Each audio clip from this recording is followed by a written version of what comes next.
साथी श्री जी किशन रेड्डी जी,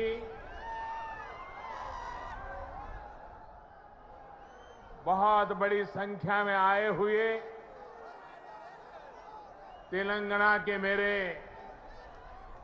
प्यारे भाइयों और बहनों, प्रियमैना सोदरा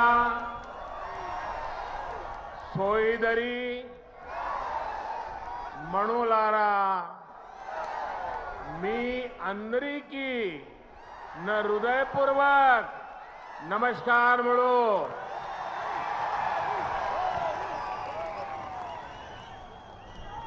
महान क्रांतिकारियों की धरती तेलंगाना को मेरा शत शत प्रणाम। आज मुझे तेलंगाना के विकास को और गति देने का पुनः सौभाग्य मिला। थोड़ी देर पहले ही तेलंगाना आंध्र प्रदेश को जोड़ने वाली एक और वंदे भारत ट्रेन को हरी झंडी दिखाई गई है। ये आधुनिक ट्रेन अब भाग्य लक्ष्मी मंदिर के शहर को भगवान श्री वेंकटेश्वर धाम तिरुपति से जोड़ेगी। यानी एक प्रकार से ये वंदे भारत एक्सप्रेस आस्था, आधुनिकता, टेक्नोलॉजी और टूरिज्म को कनेक्ट करने वाली है। इसके साथ ही आज यहां 11,000 करोड़ रुपए से अधिक के प्रोजेक्ट्स का लोकार्पण और शिलान्यास हुआ है। ये तेलंगाना की रेल और रोड कनेक्टिविटी से जुड़े प्रोजेक्ट्स हैं, हेल्थ इंफ्रास्ट्रक्चर से जुड़े प्रोजेक्ट्स हैं। मैं विकास के इन सभी प्रोजेक्ट्स के लिए आपको, तेलंगाना की जनता को बहुत बहुत बधाई देता हूं, शुभकामनाएं देता हूं। साथियों, तेलंगाना को अलग राज्य बने करीब करीब उतना ही समय हुआ है जितने दिन केंद्र में एनडीए की सरकार को हुए हैं। तेलंगाना के निर्माण में, तेलंगाना के गठन में जिन सामान्य नागरिकों ने, यहां की जनता जनार्दन ने योगदान दिया है, मैं आज फिर एक बार कोटि कोटि जनों को आदरपूर्वक नमन करता हूं। तेलंगाना के विकास को लेकर, तेलंगाना के लोगों के विकास को लेकर जो सपना आपने देखा था, तेलंगाना के नागरिकों ने देखा था, उसे पूरा करना केंद्र की एनडीए सरकार अपना कर्तव्य समझती है। हम सबका साथ, सबका विकास, सबका विश्वास, सबका प्रयास के मंत्र को लेकर के आगे बढ़ रहे हैं। हमने पूरा प्रयास किया है कि भारत के विकास का जो नया मॉडल बीते 9 वर्षों में विकसित हुआ है, उसका लाभ तेलंगाना को भी ज्यादा से ज्यादा मिले। इसका एक उदाहरण हमारे शहरों का विकास है। बीते 9 वर्षों में हैदराबाद में ही करीब 70 किलोमीटर का मेट्रो नेटवर्क बनाया गया है। Hyderabad multi modal transport system MMTS project पर भी इस दौरान तेजी से काम हुआ है। आज भी यहां 13 एमएमटीएस सर्विस शुरू हुई है। एमएमटीएस का तेजी से विस्तार हो, इसके लिए इस वर्ष के केंद्र सरकार के बजट में तेलंगाना के लिए 600 करोड़ रुपए रखे गए हैं। इससे हैदराबाद, सिकंदराबाद सहित आसपास के जिलों के लाखों साथियों की सुविधा और बढ़ेगी। इससे नए बिजनेस हब बनेंगे, नए इलाकों में इन्वेस्टमेंट होना शुरू होगा। साथियों, 100 साल में आई सबसे बड़ी गंभीर महामारी और 2 देशों के युद्ध के बीच आज दुनिया भर की अर्थव्यवस्थाओं में बहुत तेज गति से उतार चढ़ाव हो रहा है। इस अनिश्चितता के बीच भारत दुनिया के उन देशों में से एक है जो अपने इंफ्रास्ट्रक्चर को आधुनिक बनाने के लिए रिकॉर्ड निवेश कर रहा है। इस साल के बजट में भी 10 लाख करोड़ रुपए आधुनिक इंफ्रा के लिए अलॉट किए गए हैं। आज का नया भारत, 21वीं सदी का नया भारत तेजी से देश के कोने कोने में मॉडर्न इंफ्रा बना रहा है। तेलंगाना में भी बीते 9 वर्षों में रेलवे बजट में लगभग 17 गुना की वृद्धि की गई है। अभी अश्विनी जी आंकड़ा दे रहे थे। इससे नई रेल लाइन बिछाने का काम हो, रेल लाइनों की डबलिंग का काम हो या फिर इलेक्ट्रिफिकेशन का काम हो, सभी कुछ रिकॉर्ड तेजी से हुआ है। आज जिस सिकंदराबाद और महबूबनगर के बीच रेल लाइन की डबलिंग का काम पूरा हुआ है, वो इसी का उदाहरण है। इससे हैदराबाद और बेंगलुरु की कनेक्टिविटी भी बेहतर होगी। देश भर के बड़े रेलवे स्टेशनों को आधुनिक बनाने का जो अभियान शुरू हुआ है, उसका लाभ भी तेलंगाना को मिल रहा है। सिकंदराबाद रेलवे स्टेशन का विकास भी इसी अभियान का हिस्सा है। साथियों, रेलवे के साथ ही केंद्र सरकार द्वारा तेलंगाना में हाईवे का नेटवर्क भी तेज गति से विकसित किया जा रहा है। आज 4 हाईवे प्रोजेक्ट का शिलान्यास यहां हुआ है। 2300 करोड़ की लागत से अक्कलकोट कर्नूल सेक्शन को हो, 1300 करोड़ की लागत से महबूबनगर चिंचोली सेक्शन का काम हो, करीब 900 करोड़ रुपए की लागत से कलवाकुर्ती कोल्हापुर हाईवे का काम हो, 2700 करोड़ की लागत से खम्मम देवरापल्ली सेक्शन का काम हो। केंद्र सरकार तेलंगाना में आधुनिक नेशनल हाईवे निर्माण के लिए पूरी शक्ति से जुटी है। केंद्र सरकार के निरंतर प्रयास की वजह से आज तेलंगाना में नेशनल हाईवे की लंबाई 2 गुनी हो चुकी है।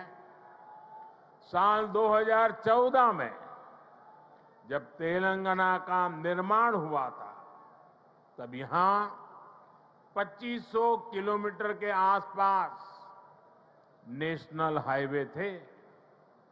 आज तेलंगाना में नेशनल हाईवे की लंबाई बढ़कर के 5,000 किलोमीटर पहुंच गई है। इन वर्षों में केंद्र सरकार ने तेलंगाना में नेशनल हाईवे बनाने के लिए करीब करीब 35,000 करोड़ रुपए खर्च किए हैं। इस समय भी तेलंगाना में 60,000 करोड़ रुपए के रोड प्रोजेक्ट्स पर काम चल रहा है। इसमें game changer Hyderabad ring road का प्रोजेक्ट भी शामिल है। साथियों, केंद्र सरकार तेलंगाना में इंडस्ट्री और खेती दोनों के विकास पर बल दे रही है।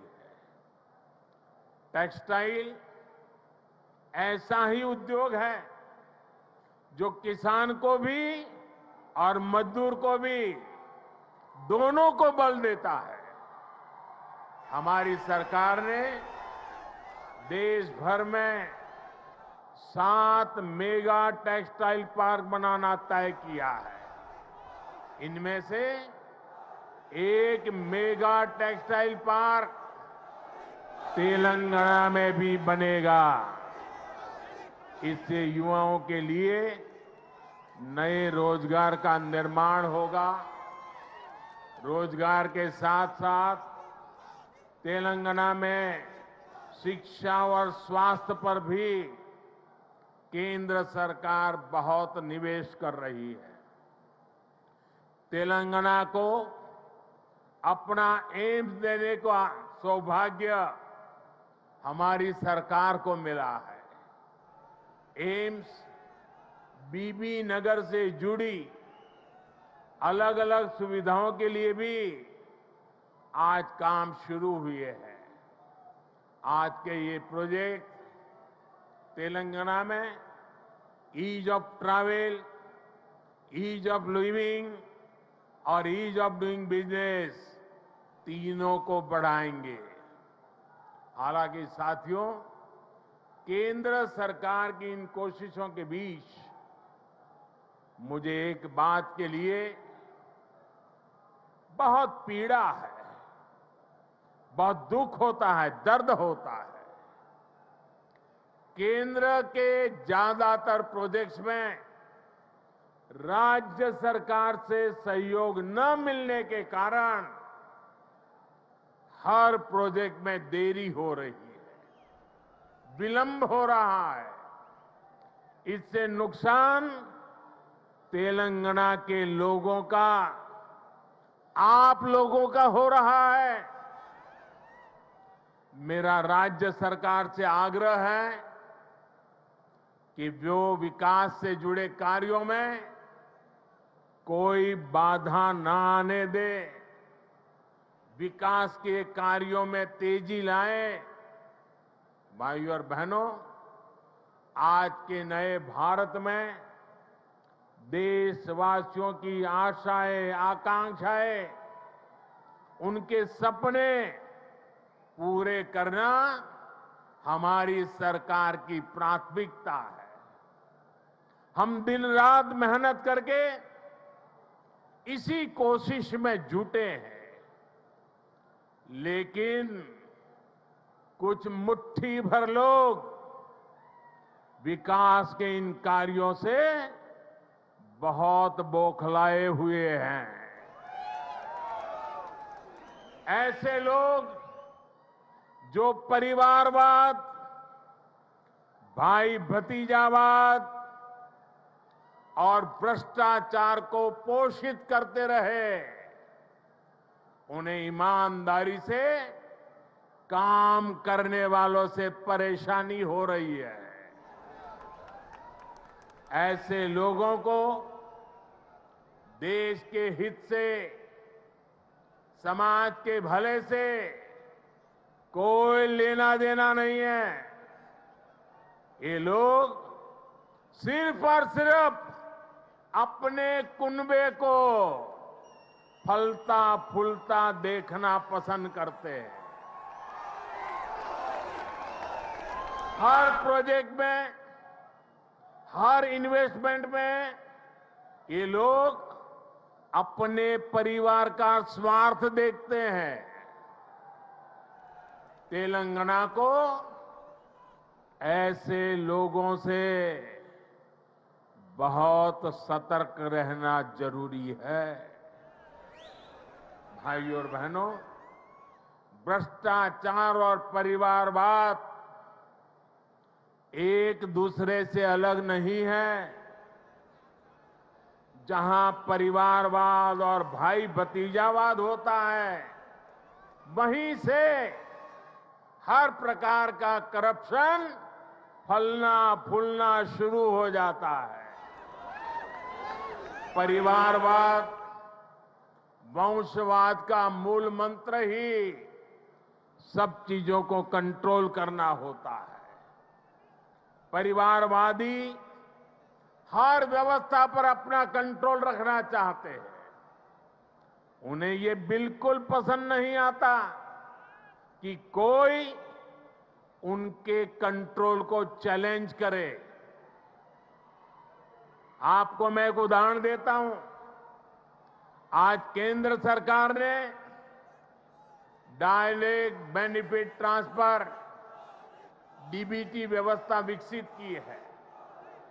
आज किसानों को, विद्यार्थियों को, छोटे व्यापारियों को, छोटे कारोबारियों को आर्थिक मदद का पैसा सीधे उनके बैंक खाते में भेजा जाता है। हमने देश भर में डिजिटल पेमेंट की व्यवस्था बढ़ाई है। आखिर ये पहले क्यों नहीं हो पाता था? ये इसलिए नहीं हुआ क्योंकि परिवारवादी ताकतें व्यवस्था पर, सिस्टम पर अपना कंट्रोल छोड़ना नहीं चाहते थे। किस लाभार्थी को क्या लाभ मिले, कितना मिले, इसका नियंत्रण ये परिवारवादी अपने पास रखना चाहते हैं। इससे इनके 3 मतलब सत्य थे। एक, इनके ही परिवार की जय जयकार होती रहे। दूसरा, करप्शन का पैसा इनके परिवार के पास ही आता रहे। और तीसरा, जो पैसे गरीब के लिए भेजे जाते हैं, वो पैसे इनके भ्रष्ट इकोसिस्टम के अंदर बांटने के काम आ जाए। आज मोदी ने भ्रष्टाचार की इसलिए जड़ पर प्रहार कर दिया है। मुझे तेलंगाना के भाई बहन बताइए, आप जवाब देंगे? आप जवाब देंगे? भ्रष्टाचार के खिलाफ लड़ना चाहिए कि नहीं लड़ना चाहिए? भ्रष्टाचारियों के खिलाफ लड़ना चाहिए कि नहीं चाहिए? देश को भ्रष्टाचार से मुक्त करना चाहिए कि नहीं करना चाहिए? कितना ही बड़ा भ्रष्टाचारी हो, कानूनी कदम उठाने चाहिए कि नहीं उठाने चाहिए? भ्रष्टाचारियों के खिलाफ कानून को काम करने देना चाहिए कि नहीं करने देना चाहिए? और इसलिए ये लोग तिलमिलाए हुए हैं। बौखलाहट में कुछ भी किए जा रहे हैं। कुछ दिन पहले तो ऐसे कई राजनीतिक दल को अदालत में चले गए, कोर्ट के पास पहुंच गए थे कि हमें सुरक्षा दो, ये हमारे भ्रष्टाचार की किताबें कोई खोले नहीं। कोर्ट के पास गए, कोर्ट ने वहां भी उनको झटका दे दिया और क्या वापस भेज दिया। भाई और बहनों, जब सबका साथ, सबका विकास की भावना से काम होता है तो सच्चे अर्थों में लोकतंत्र मजबूत होता है। तब वंचितों, शोषितों, पीड़ितों को वरीयता मिलती है। और यही तो बाबा साहब आम्बेडकर का सपना था। यही तो संविधान की सच्ची भावना है। जब 2014 में केंद्र सरकार परिवार तंत्र की बेड़ियों से मुक्त हुई तो क्या परिणाम आया, ये पूरा देश देख रहा है। बीते 9 वर्षों में देश की 11 करोड़ माताओं, बहनों, बेटियों को इज्जतघर टॉयलेट की सुविधा मिली है। इसमें तेलंगाना के भी 30 लाख से अधिक परिवारों की माताएं, बहनों को भी ये व्यवस्था मिली है। बीते 9 वर्षों में देश में 9 करोड़ से अधिक बहनों, बेटियों को उज्ज्वला का मुफ्त गैस कनेक्शन मिला है। तेलंगाना के 11 लाख से अधिक गरीब परिवारों को भी इसका लाभ मिला है। साथियों, परिवार तंत्र तेलंगाना सहित देश के करोड़ों गरीब साथियों से उनका राशन भी लूट लेता था। हमारी सरकार में आज 80 करोड़ गरीबों को मुफ्त राशन उपलब्ध कराया जा रहा है। इससे तेलंगाना के भी लाखों गरीबों की भी बहुत मदद हुई है। हमारी सरकार की नीतियों की वजह से तेलंगाना के लाखों गरीब साथियों को 5 लाख रुपए तक के मुफ्त इलाज की सुविधा मिली है। तेलंगाना के 1 करोड़ परिवारों का पहली बार जनधन बैंक खाता खुला है। तेलंगाना के 2.5 लाख छोटे उद्यमियों को बिना गारंटी का मुद्रा ऋण मिला है। यहां 5 लाख स्ट्रीट वेंडर्स को पहली बार बैंक लोन मिला है। तेलंगाना के 40 लाख से अधिक छोटे किसानों को पीएम किसान सम्मान निधि के तहत लगभग 9,000 करोड़ रुपए भी मिले। ये वो वंचित वर्ग है जिसको पहली बार वरीयता मिली है, प्राथमिकता मिली है। साथियों, जब देश तुष्टीकरण से निकलकर सबके संतुष्टीकरण की तरफ बढ़ता है, तब सच्चा सामाजिक न्याय जन्म लेता है। आज तेलंगाना सहित पूरा देश संतुष्टीकरण के रास्ते पर चलना चाहता है। सबका प्रयास से विकसित होना चाहता है।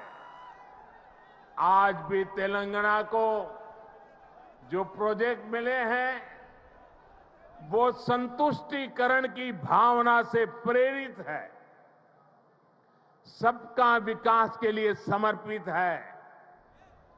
आजादी के अमृत काल में विकसित भारत के निर्माण के लिए तेलंगाना का तेज विकास बहुत जरूरी है। आने वाले 25 साल तेलंगाना के लिए भी बहुत महत्वपूर्ण है। तेलंगाना के लोगों को तुष्टीकरण तथा भ्रष्टाचार में डूबी हर ताकतों से, ऐसी हर ताकतों से दूर रहना ही तेलंगाना के भाग्य को निर्धारित करेगा। हमें एकजुट होकर तेलंगाना के विकास के सारे सपनों को पूरा करना है। इन सारे प्रोजेक्ट्स के लिए एक बार फिर तेलंगाना के मेरे प्यारे भाइयों बहनों को मैं बहुत बहुत बधाई देता हूं। ये मेरे लिए अत्यंत संतोष की बात है, इतनी बड़ी तादाद में तेलंगाना के उज्जवल भविष्य के लिए, तेलंगाना के विकास के लिए आप हमें आशीर्वाद देने के लिए आए हैं। मैं आपका हृदय से आभार व्यक्त करता हूं। बोलिए भारत माता की, भारत माता की, भारत माता की। बहुत बहुत धन्यवाद।